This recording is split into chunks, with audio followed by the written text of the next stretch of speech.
Hey everyone, welcome to episode 1 of a series I'm starting where I take beers straight out of my fridge and find out what BJCP guideline they actually fall into. If you're a homebrewer or a beer judge, you already know this is the name on the can doesn't necessarily match the BJCP guidelines. And this beer is a perfect example.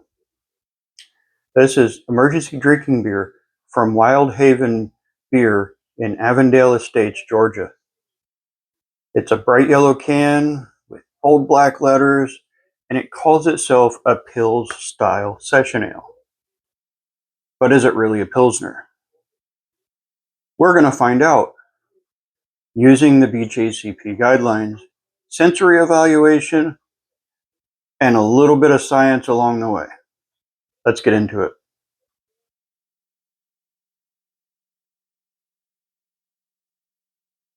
Let's take a look at the can.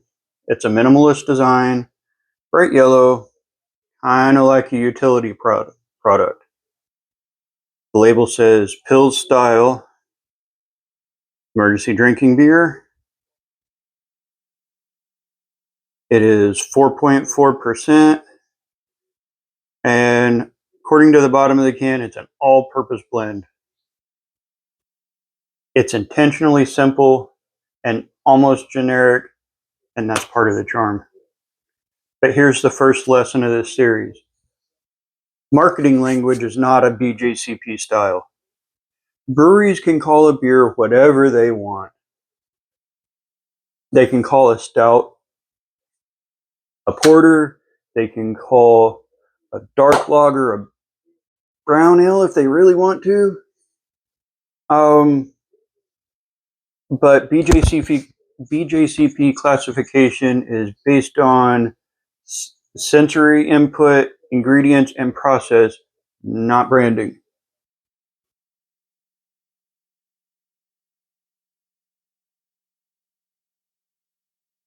Before we dive into the BJCP side of things, let's talk about the brewery behind this beer, which is Wild Haven Beer out of Avondale Estates, Georgia.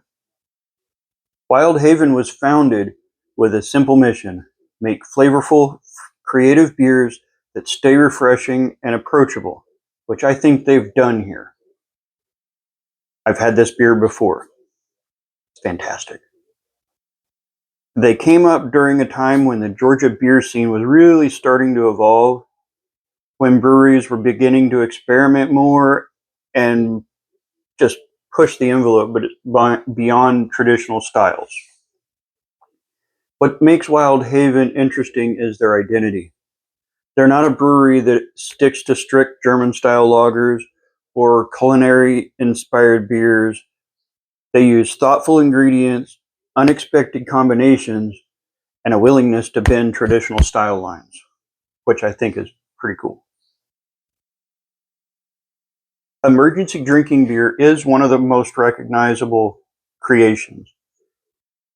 It looks simple on the surface, almost like a utility beverage, but underneath you've got citrus zest, Portuguese sea salt, lemongrass, all these little things that show that they're thinking about flavor the way a chef might think about cooking food. So when you look at this beer through the BJCP lens, it makes total sense that it doesn't really fit into the Pilsner category printed on the can. Wild Haven isn't trying to make a textbook Pilsner.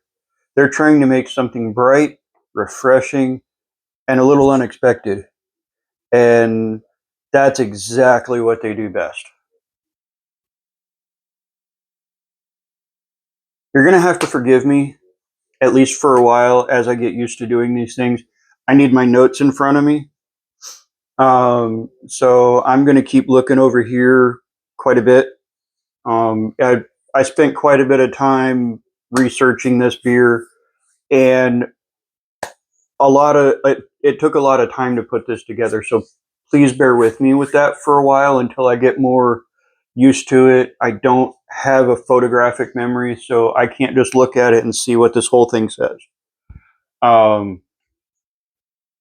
but I'll do my best, and I'll try to tell a story along the way. So let's talk about what's actually in this beer. Wild Haven has shared enough info over the years that we can piece together the core ingredients pretty easily.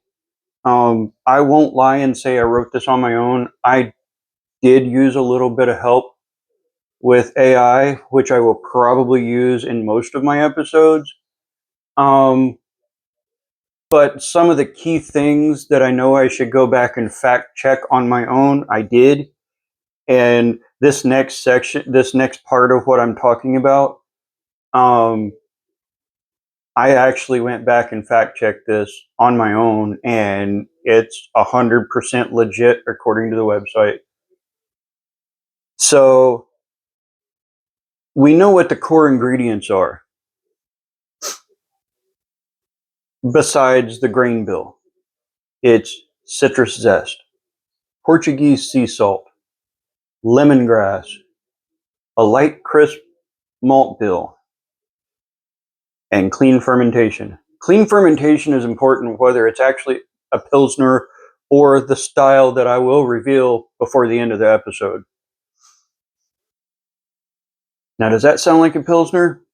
No, not really. Not to me, and to the research that I did after consulting with the computer. No. Salt, citrus zest, lemongrass, and light tartness, those are Goza traits. This is where the detective work begins.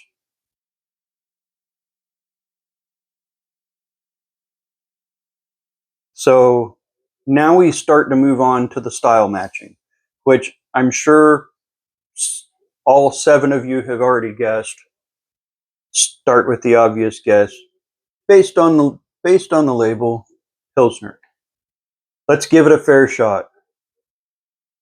If we look at the BJCP Pilsner categories, German Pils, Czech Premium Pale Lager, International Pale Lager, none of them allow salt, citrus zest, tartness, or any spice additions.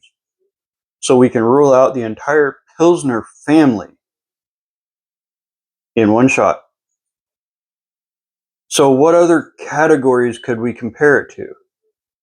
Could it be a blonde ale? No way. The salt and tartness disqualify it. Could it be a Kolsch? Also no, for the same issue. Could it be a fruit beer? Maybe, but not really, because the base style still wouldn't match. So that leads us to the actual beer style that everything fits in based off of the malt bill, the ingredients they used, the fermentation, the ABV. I'm calling it, based off of everything I know, style number 23A, which is a Goza. So let's look at what BJCP guideline 23A Goza is. It's a light tartness. Salt is required. Citrus-like spice is common, but not always. And refreshing and bright, spritzy, with an ABV of around 4.2 to 4.8 on the average. Sometimes it's a little higher, sometimes it's a little lower, but that's what the guidelines say. An emergency drinking beer hits every one of those points.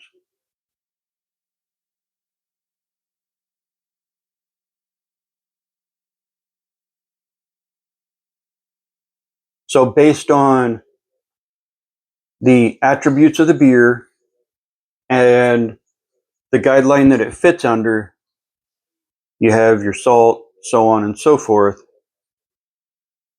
Most closely is 23A.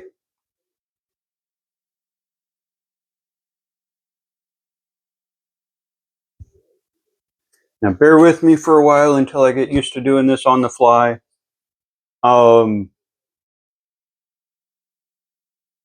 It's going to take me a minute to get used to the pour.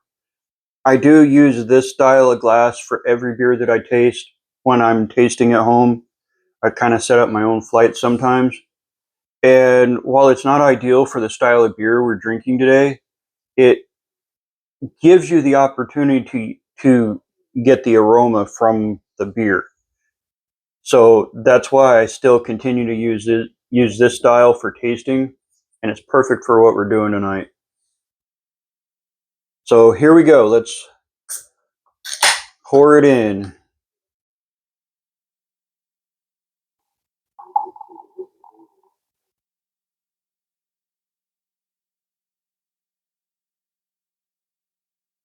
So there's not much head retention, but everything else should work just fine.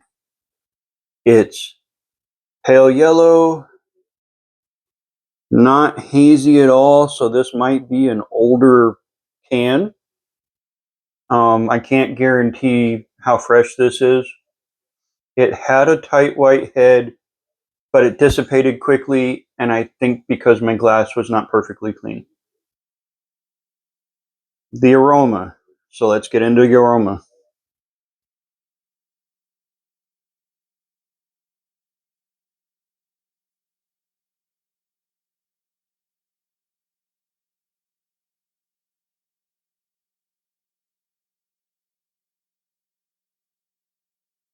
The aroma that they say is citrus zest with a little bit of lemongrass. Light salinity with clean fermentation fits this beer perfectly. I don't get the salinity, and that might be because of the age of the beer, because I cannot vouch for how old it actually is. I got it at a beer store in southern Georgia when I was on my travels, so kind of is what it is. Um, but it does look like everything else is done really well. So let's have a taste and see what it's like.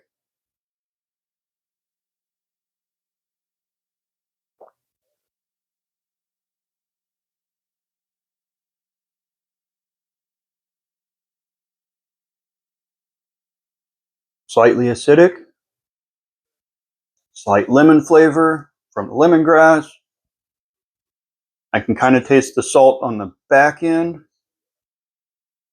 Um, but it's crisp. It tastes refreshing. With the mouthfeel, I can definitely taste the carbonation, not unlike a champagne, but you get what I'm saying if you know what I'm talking about. Real light on the body. It's not doesn't sit on your tongue like a heavier beer does. And that little bit of minerality from their possibly their water. I don't know. I didn't get to contact the brewery before I made this video. I do want to try to do that occasionally, and I think that'll help a whole lot. An overall impression, it's a modern, approachable Goza with a Pilsner-like drinkability. It does drink like a Pilsner. Like I said earlier, I have had this beer before, and I took it by the label on the can, and the first time I took a drink of it, I'm like, that does not taste like a Pilsner. I hated it. I truly didn't like it. So once I started diving into it, here we go, and suddenly, oh, well, now that I know what's in it, I can appreciate it for what it really is. It is a drinkable beer. It tastes wonderful.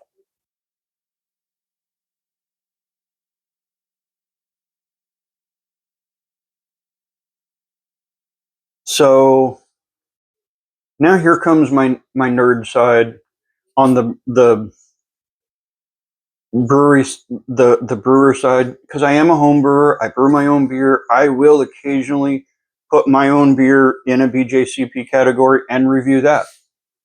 Um, that is not happening tonight. Um, it is Wednesday as of this video. Hopefully I can have it out by the weekend. We'll see how that goes. Um, But the beer is deceptively simple, but there's a lot of beautiful technique hiding inside of it. So let's break it down. The base beer. This beer drinks like a hybrid between a Pilsner and a Gose. And once you kind of put two and two together as far as that goes, you can sit and drink it and, oh, it is a very refreshing beer. I will most likely finish this before we're done. So if I had to guess, it's probably something in the area of 60 to 70% Pilsner and around 20% wheat malt. Although, like I said, this beer is what's the word for it? Unusually clear because I think it's older, so it's not prime candidate for drinking. That is not a fault of the brewery. I think that happens between point A and point C, with point B being the store that I purchased it from. It happens. Um, and a little bit of acidulated malt for pH control so it doesn't get that really sour note that some gozes can have. I've had a beer labeled as a gose. You could taste the salt in it. You could taste the other main parts of it, but it was almost sour, and that's what I believe. pH. Maybe I'll do a whole episode on water chemistry eventually for those that are interested. For now, I'm not going to. But the wheat explains how soft it is. The Pilsner malt explains how crisp it is. And the acidulated malt helps the tartness stay subtle instead of sour. So number 2, the salt, which is the hardest part to get correct in a gose. It's tricky. If you put too much in it, it tastes like broth. And too little, you don't even know it's in there. And I think they did a fantastic job of walking the line without adding too much. My guess is they're probably using about half a gram to 3/4 of a gram per gallon of Portuguese sea salt. We'll see. Portuguese sea salt has a slightly different mineral profile than like Himalayan sea salt or some of the other salts that are on the market. So it gives it a different mineral profile, so it leaves the beer a little cleaner and a little less harsh than, say, table salt. And that matters immensely.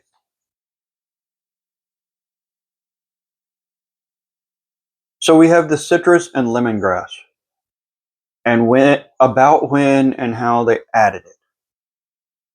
And these ingredients almost certainly, at least in my experience, because I've used lemongrass in other homebrews before, they almost always go in at the whirlpool or a late boil edition. Why?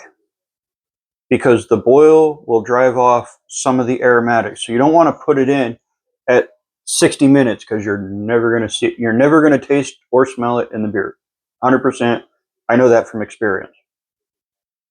The whirlpool will preserve the brightness of the citrus and the lemongrass. You want that flavor to come through. So you're going to put it in as late as you can, if not at flame out. And lemongrass, like I said, I know this from experience, can get grassy if it's boiled too long. It almost tastes like you're drinking like a kelp smoothie from Smoothie King.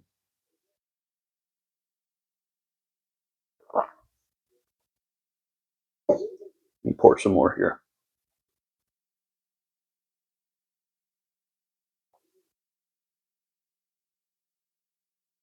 So the boil drives off aromatics, and the whirlpool helps preserve some of the brightness of the beer.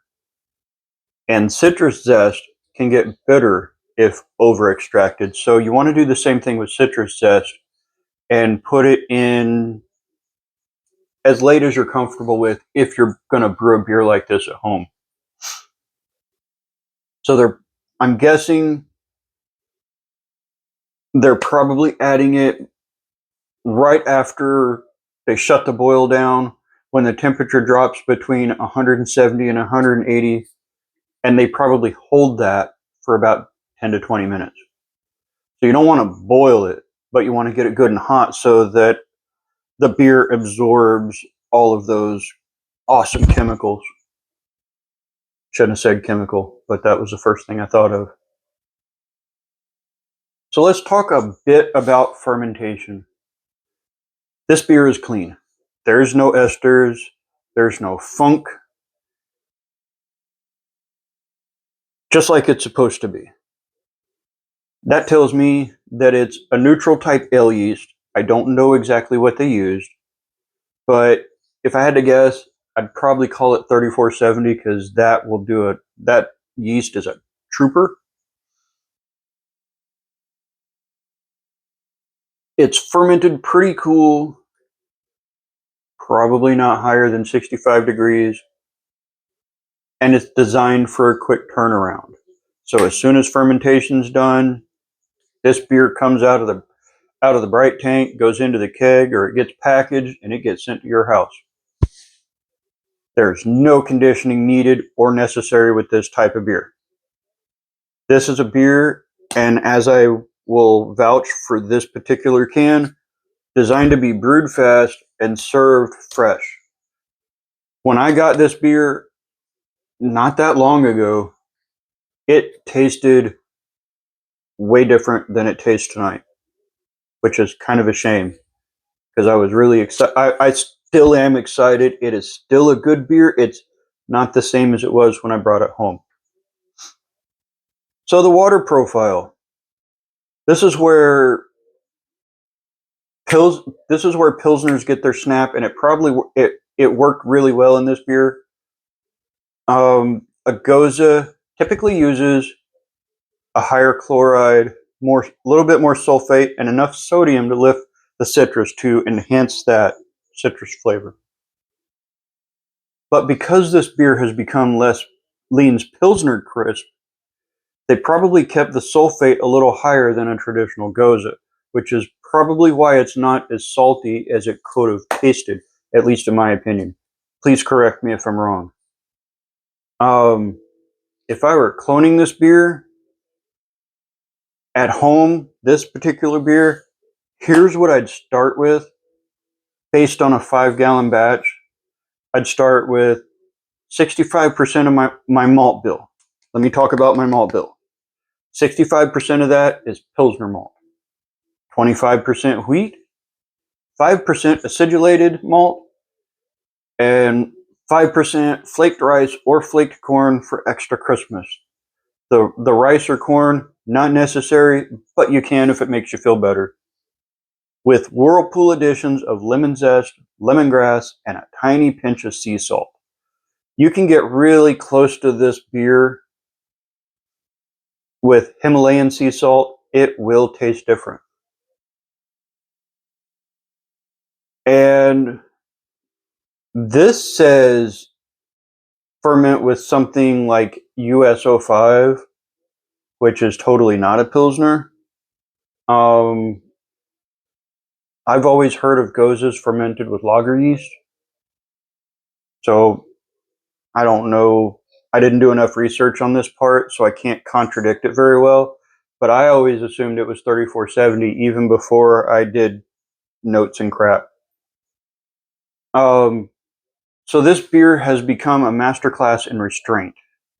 Everything is subtle, everything is balanced, and nothing is loud, which is exactly what you want when you want a beer because it's an emergency.